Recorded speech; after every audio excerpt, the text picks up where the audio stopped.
एक बार की बात है, रिया बाजार में कुछ खरीद रही होती है। तभी वह एक बड़े से जहाज की अनहोनियां सुनती है।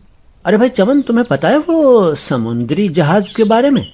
हाँ भाई, उस भूतिया जहाज के बारे में कौन नहीं जानता। वहाँ कोई चुड़ैल रहती है और जो भी वहाँ जाता है वो जिंदा वापस नहीं आता। हाँ भाई, सुना था कि एक पुलिस वाला उस भूतिया जहाज की जांच पड़ताल करने गया था। बस किसी तरह जान बचा के वहाँ से भागा। उसके हाथ कुछ सबूत लगे थे पर किसी में हिम्मत नहीं हुई कि उन्हें देखा जाए। सारी बातें सुनकर रिया हैरान परेशान घर वापस आती है और उसी जहाज और चुड़ैल के बारे में सोचती रहती है। अगली सुबह वह उस पुलिस वाले को ढूंढने निकल जाती है। कई घंटे ढूंढने के बाद उसका पता मिलता है। आज मैं उस जहाज के बारे में सच्चाई जान के रहूंगी। ओह, तो आप हैं जिन्हें उस हॉन्टेड शिप के केस में इंटरेस्ट है? हाँ जी, मैं उस रहस्य को जानना चाहती हूँ, इसलिए मुझे वहाँ से मिले सारे सबूत चाहिए। पर वो केस बंद हो चुका है और मैं भी अब उस केस में कोई इंटरेस्ट नहीं रखता। और यकीन मानिए, जितना आसान आपको लग रहा है वो उतना आसान नहीं है। वो मेरी प्रॉब्लम है। मैं एक न्यूज रिपोर्टर हूँ और मुझे उस शिप के बारे में जानना है। रिया की बात सुनकर विजय उसे सारे सबूत दे देता है। उन सबूतों को लेकर रिया अपने पुराने वाले घर में चली जाती है। उसमें एक कैसेट भी होती है। अरे, ये कैसेट कैसी है? इसे प्ले करती हूँ। रिया रात को उस कैसेट को चलाकर देखने लगती है। अरे, ये क्या? ये तो उसी शिप का टॉप पार्ट है, पर इसमें ये लोग कौन हैं? रिया वीडियो में देखती है कि 6-7 लोग, जिनमें से एक आदमी 45 साल के लगभग का होता है और एक लड़की करीब 18 साल की होती है। वे सब डाइनिंग टेबल पर बैठकर फोक नाइफ से खाना खा रहे होते हैं। तभी ये क्या, अचानक वे सब अपनी अपनी फोक नाइफ अपने मुंह में डालकर खुद को मारने लगते हैं, सिवाय उस 45 साल के आदमी के और 18 साल की लड़की के।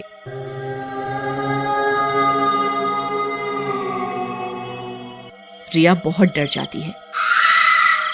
अरे, ये क्या कर रहे हैं ये लोग? खुद को मार रहे हैं। तभी रिया कुछ और भी भयानक देखती है उस वीडियो में। वो आदमी 2-3 कांच की बोतल फोड़ता है और उसे डाइनिंग टेबल पर आग लगा देता है। तभी अचानक उस समुद्र में तेज तूफान उठने लगा और लहरें ऊपर नीचे करने लगी। जहाज का संतुलन बिगड़ने लगा।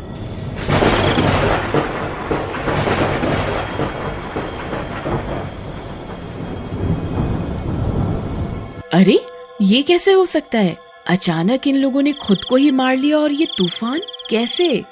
अब मैं इस रिचुअल को पूरा करके समुद्री देवी को खुश कर दूंगा और इस लड़की की बलि देके मैं अपने सारे दोस्तों को वापस बुलाऊंगा जो कभी इस समुद्र में मर गए थे। अब वे सब वापस जिंदा हो जाएंगे और मैं उन सब का आका बन जाऊंगा। अब मैं इस लड़की की बलि दूंगा। तभी वो आदमी उस लड़की को धक्का देकर फूटे हुए कांच पर गिरा देता है और वह लड़की मर जाती है। उसके शरीर में कांच बुरी तरह घुस जाते हैं, जिससे खून की धार बहने लगती है चारों तरफ। हे भगवान, इस जादूगर ने तो अपनी शक्तियों के लिए मासूम लड़की को ही बलि चढ़ा दिया। पर ये क्या है? ये समुद्र में से इतनी चमक कैसे? तभी समुद्र में से एक काली शक्ति निकलती है, डरावनी सी।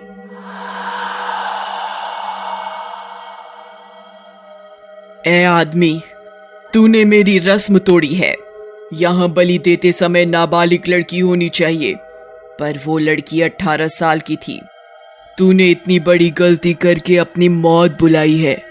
अब तू देख तेरा क्या हाल होता है।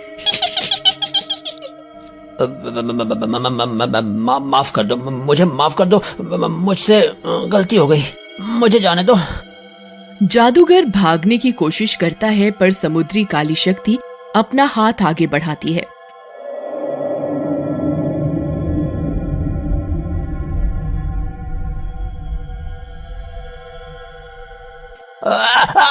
माफ कर दो, मुझे जाने दो।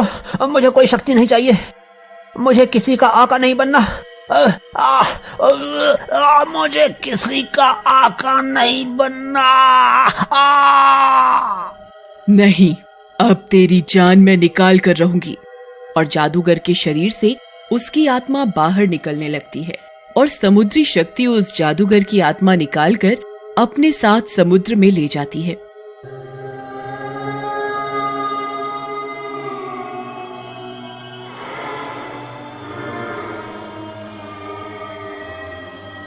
रिया इतना देखकर बहुत डर जाती है। वह विजय को फोन करती है। हेलो विजय, आप प्लीज मेरे घर आ जाएं इसी समय। आपको कुछ दिखाना है। इस समय? इतनी रात गए? क्यों? सुबह बात करते हैं ना। नहीं, मुझे भी आपसे बात करनी है उस हॉन्टेड शिप के बारे में। क्या आपने वो वीडियो देखी थी जो आपको वहां मिली थी? नहीं, मैंने नहीं देखी। मैंने जब वो चुड़ैल शिप में देखी तो मैं उस हादसे से बाहर नहीं आ पाया। बट कल एक इंटरव्यू है उस केस से रिलेटेड, जहां मैं केस बंद होने का अनाउंसमेंट करने वाला हूँ। फिर तो ये आपके और भी काम आएगा। मुझे आपको कुछ दिखाना है, आप बस जल्दी आ जाओ। ओके, आता हूँ।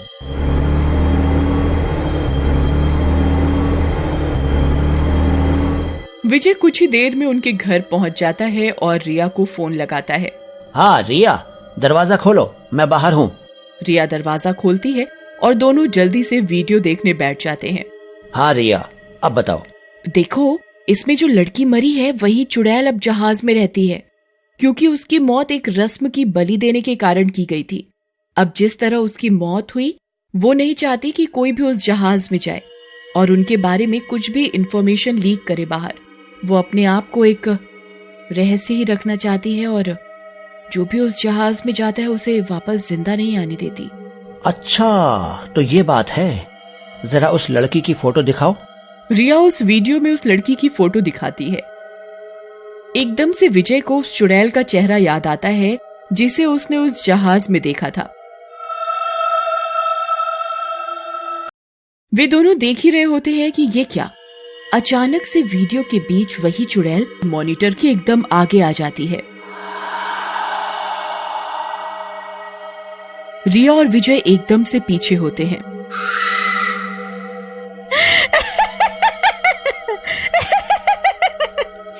मेरा रहस्य एक रहस्य ही रहेगा। तुम लोग चाहे कितनी भी कोशिश कर लो, दुनिया के सामने मेरा रहस्य नहीं ला सकोगे। इतनी डरावनी शक्ल देखकर विजय के तो मानो होश ही उड़ जाते हैं। विजय पीछे की तरफ होने लगता है। तभी वह चुड़ैल मॉनिटर के बाहर अपना हाथ निकालती है और विजय को पकड़ने लगती है। अरे ये क्या? मैं जितना पीछे हो रहा हूँ इसका हाथ उतना ही बढ़ता जा रहा है। रिया, रिया, कहाँ हो तुम? मुझे बचाओ, बचाओ मुझे। मैं ये केस आज के बाद दोबारा कभी नहीं खोलूंगा, ना इसकी बात करूंगा। बट मुझे छोड़ दो, छोड़ दो मुझे। विजय खुद को बचाने के लिए रिया की तरफ देखता है, पर ये क्या? रिया की जगह वो जहाजी चुड़ैल वहां थी।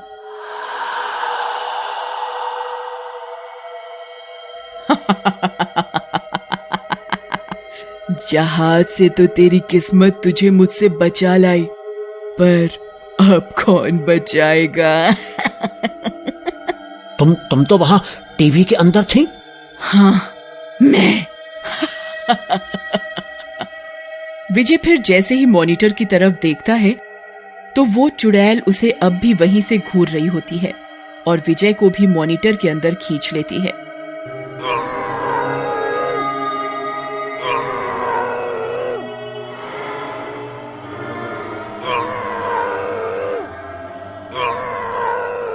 अंदर से विजय चिल्लाता हुआ जब सामने देखता है तो वह दंग रह जाता है।